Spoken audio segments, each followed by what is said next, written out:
Hey guys, what's up? This is Dinesh, your education partner, and I welcome you to my YouTube channel English with DS Vashish.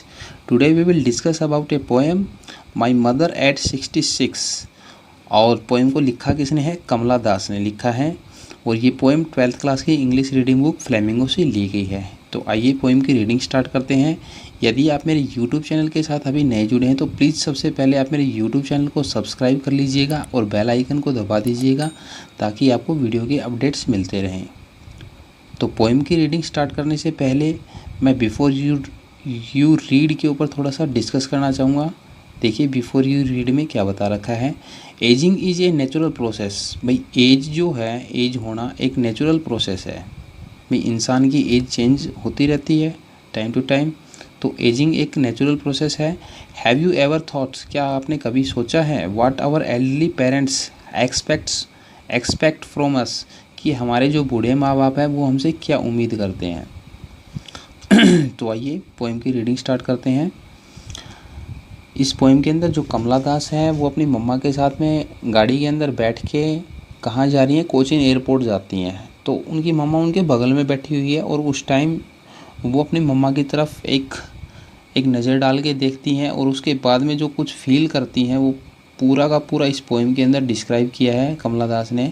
तो देखिए कमला दास जी के साथ में क्या होता है। भाई कमला दास ड्राइविंग कर रही हैं। कहाँ से ड्राइविंग कर रही हैं? अपने पेरेंट्स के होम से।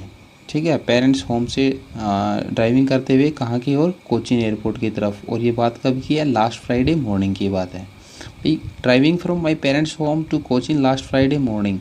भाई पिछले फ्राइडे की सुबह को जब मैं अपनी मम्मा के साथ में अपने पेरेंट्स के घर से कोचीन एयरपोर्ट की तरफ ड्राइविंग करके जा रही थी ना, तब क्या हुआ इसके साथ में? ये बोल रही है आई सा माई मदर। तो मैंने क्या किया? अपनी मम्मा को देखा मैंने।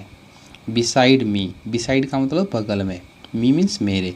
तो मेरे बगल में जो मेरी मम्मा बैठी हुई थी मैंने उनकी तरफ देखा, ड्राइविंग करते हुए देखा। डोज ओपन माउथ्स, ठीक है ना, वो डोज कर रही थी, वो ऊँग रही थी और उनका मुंह क्या था? खुला था। देखिए एक पिक्चर के थ्रू मैं आपको क्लियर करने की कोशिश कर रहा हूँ कि किस प्रकार की कंडीशन में थी वो। देखिए मुंह खुला होना और फिर ऊँगना, तो ऐसे थी, इस कंडीशन में वो थी। हर फेस, उनका जो चेहरा था वो एसन का मतलब होता है पेल, पीला पड़ा हुआ था उनका चेहरा। किसकी तरह? लाइक दैट ऑफ ए, ठीक है, कॉप्स। ठीक है, कॉप्स का मतलब होता है यहाँ पे लाश, डेड बॉडी। भाई मैंने अपनी मम्मा की तरफ देखा ना, तो वो मेरी मम्मा क्या कर रही थी? ऊँग रही थी और उनका मुंह क्या था? खुला था। ठीक है, और उनका जो चेहरा था वो इतना पीला पड़ा हुआ था कि वो एक लाश के इक्वल नज़र आ रहा था। जैसे कोई डेड बॉडी होती है ना, उसका जो डेड बॉडी का जो चेहरा है वो जैसे पीला पड़ जाता है ना, तो ठीक उसी प्रकार से उनका चेहरा भी पीला पड़ा हुआ था। और इन सारी चीज़ों को देख के वो क्या करती हैं? And realize with pain. और मैंने क्या किया? एक दर्द के साथ में, एक पेन के साथ में मैंने रियलाइज़ किया, मैंने महसूस किया। क्या महसूस किया? That she was as old as she looked, कि वो जितनी बूढ़ी वो दिख रही थी ना उतनी बूढ़ी वो थी।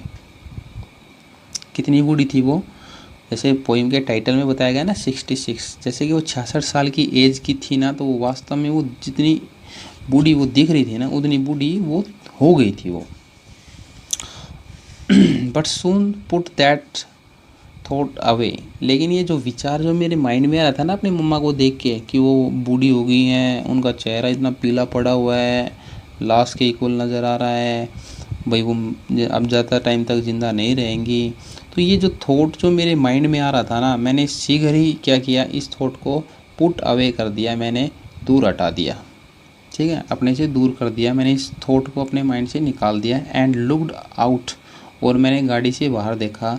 किसकी तरफ देखा? Eight young trees. ठीक है, छोटे जो पेड़ जो थे ना, युवा जो पेड़ थे उनकी तरफ देखा। स्प्रिंटिंग का मतलब तो भागते हुए। मैंने दौड़ के आते हुए उन युवा पेड़ों की तरफ देखा। देखो पेड़ यहाँ पे स्प्रिंटिंग कर रहे हैं, रनिंग कर रहे हैं, भाग रहे हैं, तो इसका मतलब ये नहीं है कि पेड़ भाग रहे हैं, नहीं जी। जब गाड़ी हम ड्राइव करते हैं तो हमें जो पेड़ जो हमारे बगल में जो होते हैं वो हमें एकदम से भागते हुए हमारी तरफ आते हुए प्रतीत होते हैं। तो ठीक इसी कंडीशन को पोइट ने क्या बोला है कि वो पेड़, उन पेड़ों की तरफ देखा जो भागते हुए हमारी तरफ आ रहे थे। और किन की तरफ देखा, द मैरी चिल्ड्रन, ठीक है, खुश बच्चे। बच्चे बड़े खुश थे, spelling out of their homes, वो अपने घरों से बाहर निकल रहे थे। मैंने उनकी तरफ देखा, उन बच्चों की तरफ देखा। भाई यहाँ पे पोइट जो है ना वो अपना माइंड डाइवर्ट करने की कोशिश कर रही है उस थॉट से, ठीक है। कौन से थॉट से, जो अपनी मम्मा के बारे में वो थॉट कर रही थी ना, थिंकिंग कर रही थी कि अब उनकी मम्मा बूढ़ी हो चुकी हैं, ठीक है। ये जो नेगेटिव थॉट जो उनके माइंड में आ रहे थे ना, तो इन थॉट को इग्नोर करने के लिए वो ये सब बाहर देखती है उनकी तरफ, ठीक है, ताकि उसका माइंड थोड़ा सा डाइवर्ट हो जाए और वो इन इन चीज़ों के बारे में न सोचें। तो वो क्या करती हैं, मतलब ड्राइविंग करते हुए एयरपोर्ट पे पहुंच जाती हैं। अब वहाँ क्या होता है, but after the airport security check, airport पे जाने के बाद उनका सिक्योरिटी चेक होता है ना, उसके बाद देखो एयरपोर्ट पे सिक्योरिटी चेक देखो जो है पिक्चर के अंदर दिखाया गया है, ठीक है। भाई जब आप एयरपोर्ट में एंट्री करते हो ना, तो उससे पहले आपका सिक्योरिटी चेक होता है। तो एयरपोर्ट पे सिक्योरिटी चेक के बाद में, ठीक है, स्टैंडिंग, ये जो कमला दास जो है ना वो खड़ी हुई थी। कहाँ खड़ी हुई थी, ए फ्यू यार्ड्स, कुछ कदम दूर, ठीक है। यार्ड्स का मतलब होता है गज, मतलब नियर अबाउट 3 फीट की जो डिस्टेंस होती है ना उसको बोलते हैं यार्ड। तो फ्यू यार्ड्स, कुछ एक यार्ड दूर खड़े, मैं जो खड़ी थी ना, ठीक है, फ्यू यार्ड्स अवे, कुछ एक कदम जो दूर मैं खड़ी थी, वहाँ से मैंने क्या किया, I looked again at her, मैंने दोबारा अपनी मम्मी की तरफ देखा। देखो यहाँ पे अगेन आया हुआ है, तो दोबारा कब देखा इन्होंने, सिक्योरिटी चेक के बारे में। तो इसका मतलब क्या है कि पहले भी वो अपनी मम्मा की तरफ देख चुकी है। कब देख चुकी है, गाड़ी के अंदर, ये बता नहीं रही है, ड्राइविंग करते हुए मैंने मेरी मम्मी की तरफ देखा जो मेरे बगल में बैठी हुई थी। एक बार तो उन्होंने तब देखा, एक और दोबारा वो कब देखती हैं, एयरपोर्ट के ऊपर सिक्योरिटी चेक होने के बाद में, ठीक है। जब मैंने दोबारा अपनी मम्मा की तरफ देखा तो मैंने क्या पाया, वन, ठीक है। वन का मतलब होता है यहाँ पे कलरलेस, पेल मीन्स पीला, ठीक है। वही उनका चेहरा, बेरंगा चेहरा और एकदम पीला पड़ा हुआ था, as a late winter's moon, जैसे कि लेट विंटर के अंदर मून जो होता है ना, थोड़ा सा बेरंगा दिखाई देता है और पीला पीला दिखाई दे रहा है ना, वैसे ही। देखो एक पिक्चर के थ्रू क्लियर करने की कोशिश कर रहा हूँ, ये मून जैसा नज़र आता है ना, ठीक है। ठीक इसी प्रकार उन्होंने देखा था, मैं उनका चेहरा भी इसी प्रकार था भाई। देखो यहाँ पे पोइट ने अपने मम्मा के जो फेस है ना उसका कंपैरिजन किसके साथ किया है, लेट विंटर मून के साथ में। यहाँ पे काफ़ी डीप मीनिंग है भाई इस लाइन में। देखो क्यों किया है भाई, उसके पीछे रीज़न दो हैं, ठीक है। एक तो देखो विंटर के अंदर जो लेट विंटर होती है ना, उनमें जो मून जो होता है ना वो बेजान नज़र आता है, ठीक है, पीला पड़ा हुआ है, ठीक है। सेम इसी प्रकार से पोइट की जो मदर है उनका भी चेहरा पीला पड़ा हुआ था। और जो विंटर है ना, विंटर लास्ट फेज होता है भाई, ठीक है, साल का। तो उसी प्रकार जो ओल्ड एज होती है ना वो ह्यूमन लाइफ का लास्ट फेज होती है। तो यहाँ पे ये भी चीज़ क्लियर करने की कोशिश की है कि जैसे मून, जो लेट विंटर मून है ना वो अपने आखिरी चरण में होता है ना, विंटर जो होती है, तो सेम इट इज़ पोइट की जो मम्मा है वो भी अपनी लाइफ के आखिरी पड़ाव में है भाई, ठीक है ना। इसके बाद तो मर जाएंगी वो, जैसे कि विंटर के बाद में साल एंड हो जाता है ना, ठीक उसी प्रकार। तो मैंने अपनी मम्मा के चेहरे की तरफ देखा ना दोबारा, तो उनका चेहरा मतलब बेरंगा था, पीला पड़ा हुआ था, लेट विंटर मून की तरह, ठीक है। और फिर मैंने क्या फेल्ट किया, क्या महसूस किया, दैट ओल्ड फैमिलियर एक, ठीक है, एक का मतलब था दर्द, पीड़ा, वही फैमिलियर का मतलब था जाना पहचाना, वही जाना पहचाना पुराना जो दर्द था ना, मैंने वो महसूस किया। माई चाइल्डहुड्स फियर, और मैंने अपने बचपन का जो भय था ना वो महसूस किया। ये बात पोइट बोलती हैं, जब मैंने अपनी मम्मा की तरफ दोबारा देखा ना तो मेरे अंदर क्या आए, वही बचपन का पुराना भय लौट आया, वही जाना पहचाना दर्द लौट आया। कौन सा दर्द था भाई, चाइल्डहुड फियर क्या होता है भाई, बचपन में जब बच्चे जो होते हैं ना भाई नहीं सोचते हैं कि क्या ऐसा भी टाइम आएगा लाइफ में कि उनको अपने मम्मी पापा के बगैर जीना पड़ेगा, क्या ये उनके मम्मी पापा मर जाएंगे, क्या उनसे दूर हो जाएंगे। तो ये थॉट है ना काफ़ी ज़्यादा दर्द देने वाले होते हैं भाई, ठीक है, एक भय सा पैदा हो जाता है उनके अंदर। तो पोइट के अंदर जो पहले बचपन में भी यही भय था अपनी मम्मी को खोने का, तो वही पुराना दर्द और वही बचपन का भय वापस लौट आता है पोइट के अंदर। आगे पोइट क्या बोलते हैं, but all I said was, लेकिन जो कुछ मैंने मेरी मम्मा को कहा था ना वो क्या था, सी you soon. C you soon का मतलब था जल्दी मिलेंगे अम्मा। बट मैंने सिर्फ अपनी मम्मी को यही कहा कि मम्मी जल्दी मिलेंगे।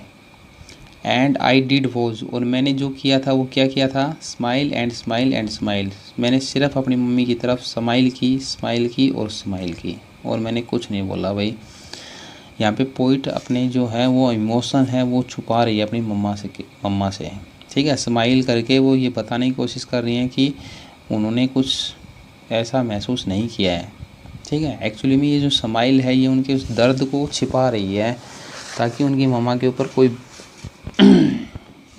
कोई इमोशंस ना आए इस चीज़ को लेके कि उनकी जो बेटी है वो उनके ओल्ड एज को लेके इतनी परेशान है। ठीक है ना, तो इन सारी चीज़ों को छुपाया बस मैंने।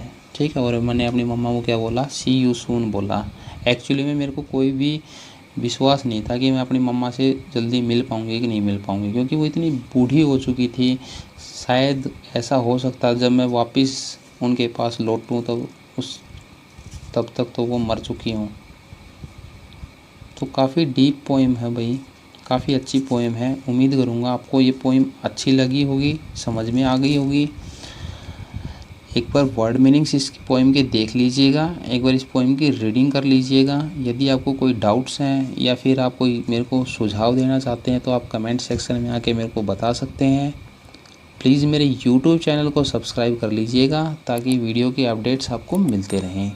तो जल्दी मिलते हैं एक नई वीडियो में एक नए टॉपिक के साथ में। तब तक stay home, stay fit. Thank you, have a great day.